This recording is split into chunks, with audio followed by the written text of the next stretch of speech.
were discussing about how Christianity is not true, how Christians say, when you were talking with your cousins, other colleagues, and all of them, the only point they had, the only difference, only unique point about Christianity was that Jesus died and rose again. But we know that's not true, which is why the very first proselytizer of Christianity, Paul, says just one thing: if the resurrection is not true, their faith is vain.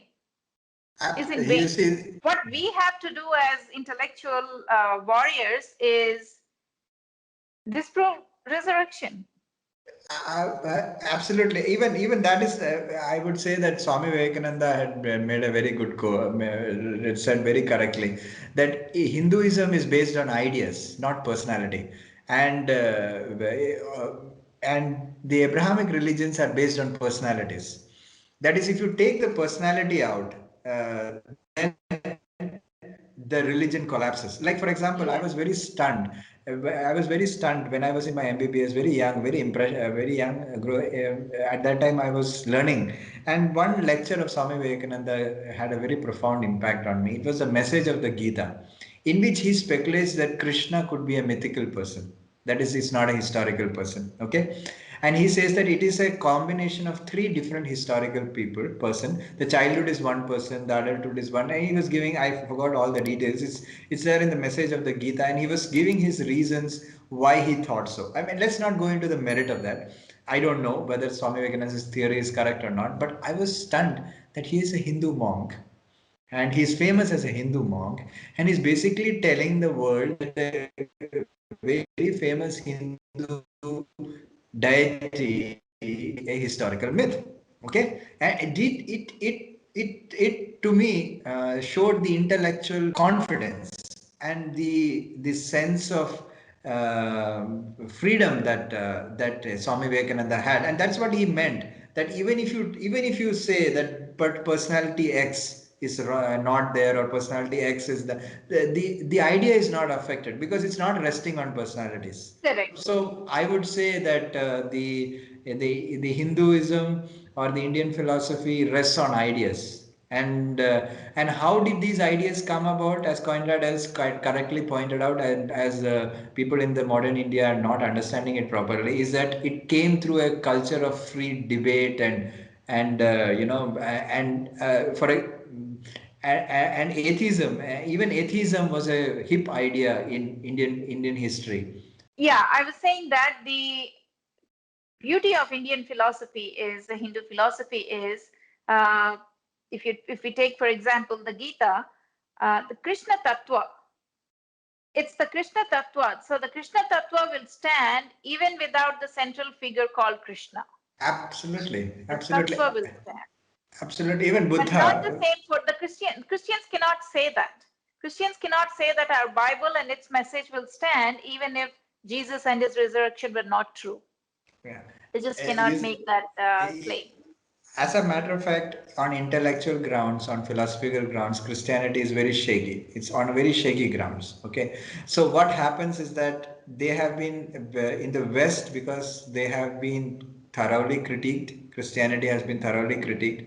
And the West went into an hedonistic mode. That is, they went into consumerism, they went into they went into another extreme direction, Western culture. Now what happens is that the Christian missionaries look into India. There is a sannyasi culture here.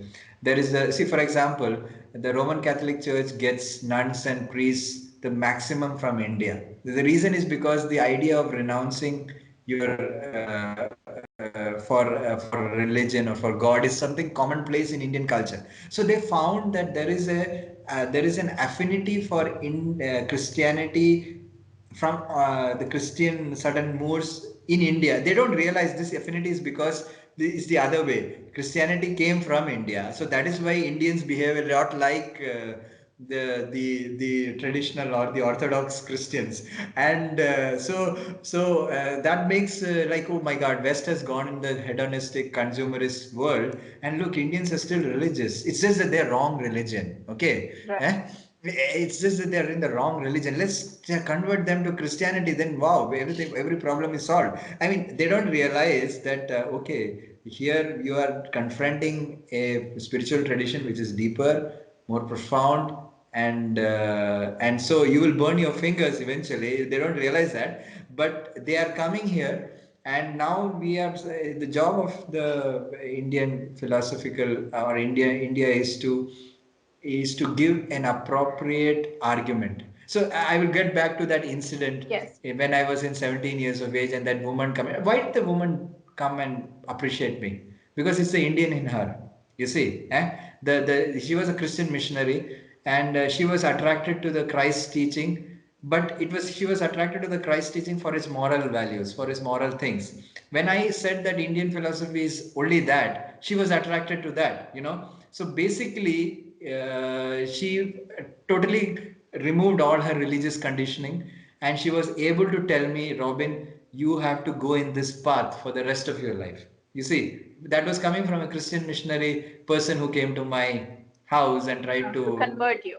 convert me, coming back and saying you're in the right path and go it and never ever change. I mean, I found that very inspiring. And as a Yes. matter of and matter of fact, that is all we need to do.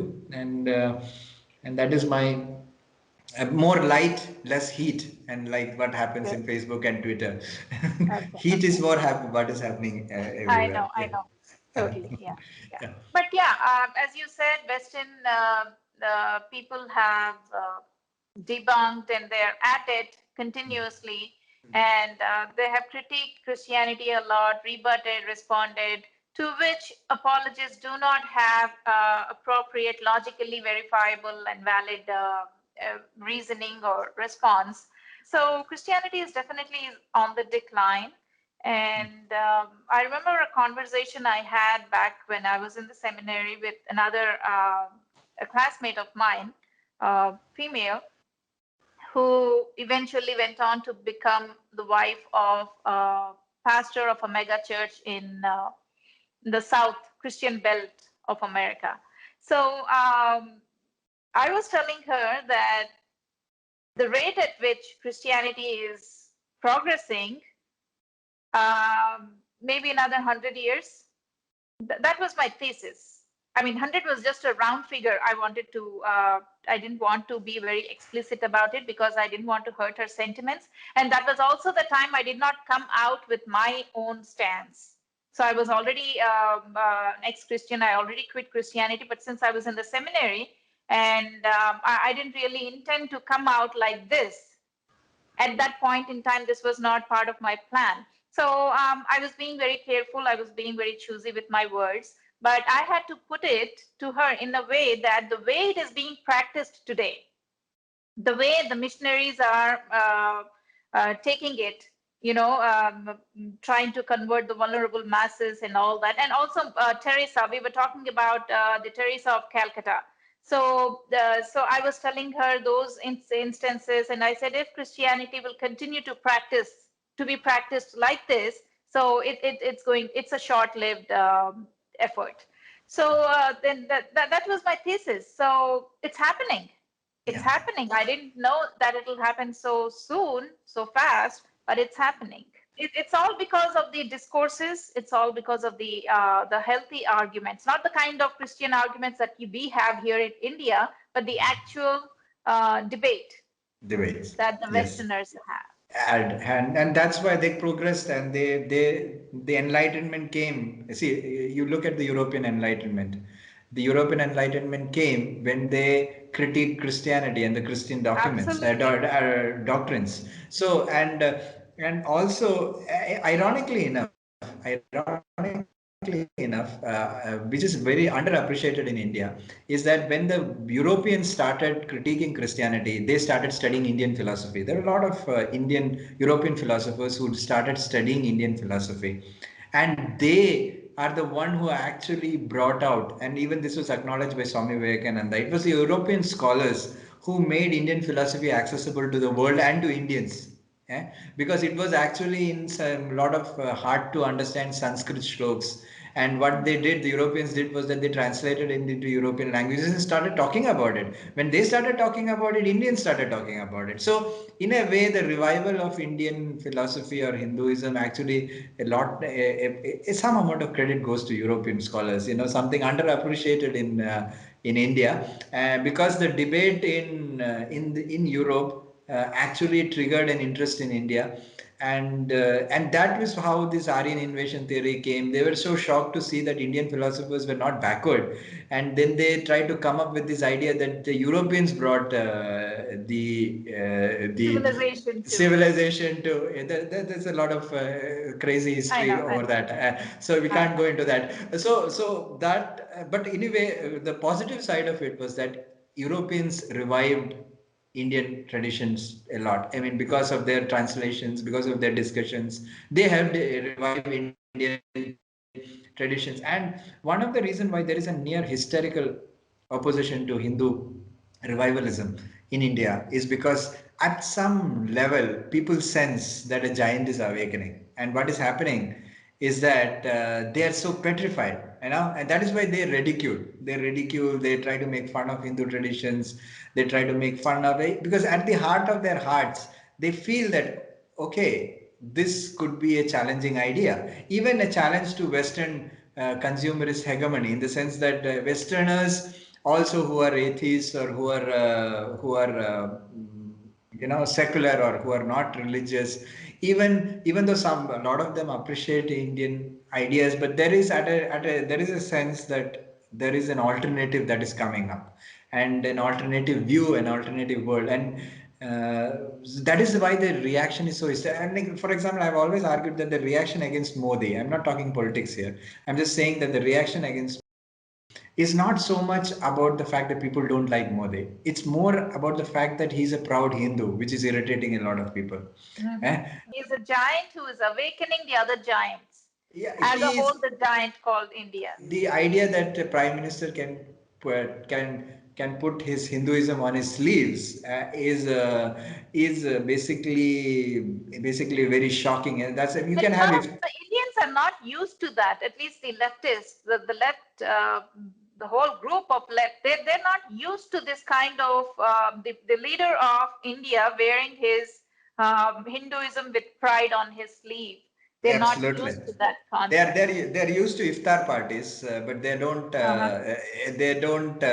they're not used to seeing someone carrying Hinduism. The reason is because from Nehruist establishment, the left establishment, all of them made a conscious effort to sort of like uh, browbeat Yeah. Hinduism. Yeah, so what happens is that once this thing is awakening, there is a hysterical reaction, especially from Christian missionaries, from the Islamists, from the communists. All of them are reacting disproportionately. I mean, like they are making Modi such a huge figure by in their so they are not opposing Modi. That is the thing that we need to understand. They're opposing the opposition to Modi is because they can't tolerate someone being proud of their Hindu heritage. I was telling this to on my WhatsApp a message to one of my friends, my classmate, MBBS classmate. The only good Hindu is a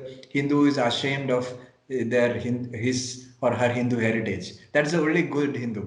Bad Hindus are all those who look into their heritage and say, "Hey, that's not Yeah. so bad. There's so many Mm-hmm. good things." How can you say good things? There's so much caste system here. There's so much bad Mm-hmm. things here. Did you see the Dalits getting there, lynched there? I mean, I'm not saying bad things are not happening in India. That not a single person who's serious about India, about Indian civilization, would airbrush the bad things in India, and I would be the last person to do that. And I wouldn't airbrush anything bad. I wouldn't try to paint that India is a beautiful place. Definitely not. There's a lot of bad things in this place.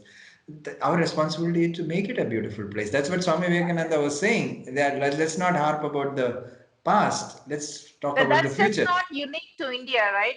Bad things happening to a country. That's not just I- unique to India. yeah, So yeah, that's not unique to every India, but there are society has certain. its own evils. Every society has its own drawbacks. Uh, for argument's sake, I can argue that there are certain evils that are specific to Indian society. That is, I agree. so there is no need to shy away from all of that. And so, because the more you put light on the negative things, it's like sunlight. If you the more sunlight comes, it gets disinfected. So I would like to add to what you said about the giant. It's a good giant. I presume that's what you meant. It's a good giant. So, but I would like to call it the lioness because it's Bharat Mata. So the lioness was awake. There was a time when the lioness was awake and in its full vigor and trying to do good to the entire world. But then that's what petrified the Europeans, the missionaries. So when they came here, they saw that this really had worth, a lot of value to it. They had to do something about it because they came with an agenda. They brought this book, and the book had to be sold. They brought this product, and it had to be sold here. So, which is why they came up with all these theories. So Faulty much product. adversity, the, the faulty, yeah, the faulty product. So, but they had to sell it. They were good salesmen. I can say that they were great salesmen, and it's a great corporate culture. Uh, so they were petrified back then, and then they forced the lioness to sleep. Yeah. And I'm glad you brought that point, that what people hate about Indian the revivalism that they are seeing now. So so the lioness is trying to wake up, and as you said, the West is actually helping. The Yeah. international forces are actually helping her to wake up from her slumber, and I'm glad that's happening. My understanding of Europe is that it's just my understanding is that Europe has this ego. Okay, this ego that they are the greatest. Okay, and I will explain. I will try to show. And this ego that they are the greatest is basically the Christian ego. That is, they are Supremacists. the supremacists. The idea that they have the truth and the truth alone. Everybody else is in error. So even when enlightenment came, this ego never left. Okay, and I will give you a very simple example is about Indian mathematics. The way Indian mathematics was treated by Europeans. Calculus was born in India. Newton did not discover calculus. Calculus was found in India 250 years before Newton. And then there was this thing is called there's Indian mathematics like Fibonacci sequence. I'll give you an example called Fibonacci sequence. The Fibonacci was a European mathematician who learned Indian mathematics. Okay, now please note this. In the preface, he writes, I learned this mathematics from Indians. He writes, this mathematics is superior to European mathematics. And I am going to make this mathematics easily understandable to the European audience. This is the preface. So there is no plagiarism. There is no plagiarism. He didn't say I found this like Correct. Newton did. Newton said he discovered calculus. He didn't. It was there in Kerala School of Mathematics. Calculus was born in Kerala in India. So he plagiarized. Newton plagiarized, but Fibonacci did not plagiarize. What he said, this is Indian, and he called that thing called the Indian series. That was the name he gave, Indian series. It is in his book, historical document. Anybody can refer it. I got this idea, this from True Indology, Twitter handle True Indology. He gives a Yes. quote. Now, amazingly, what did the Europeans do? Here is Fibonacci himself saying it's Indian series. Europeans called it the Fibonacci sequence, the Fibonacci Mm. series. Even to this day, it's called the Fibonacci series. You Google it; it's called Fibonacci series. Yes. That is the way Europe is. They have a True. problem to give credit, even when Yes. Fibonacci is giving credit, and that's what's so striking here. Even when Fibonacci is giving credit, no, it's Fibonacci sequence. That is Fibonacci learned something from India. Then it's Fibonacci who discovered it. He deserves the credit. Yes. So this sort of a cultural thing that they are having Eurocentric thing that everything started from Europe, everything is Europe. That sort of thing is what Nehruvian establishment has carried forward. Basically, we were uncivilized people. Then these Europeans, they came up with Fibonacci sequence, they came up with the calculus, they came up with the steam engine, which is to their credit. We didn't discover the steam engine. I don't want to take, like many of the people in Twitterati saying India had aeroplanes, India had nuclear bomb. That's embarrassing. What they do basically that's a extreme people do. So let's give credit to Europeans. You discovered the steam engine. Einstein came up with the general theory of relativity. Indians did, but what Indians did and what you took from India, you give acknowledgement. That's all I'm trying to say. Yeah. So what I'm arguing here is the ego. That is the idea. That is why this hostility has come.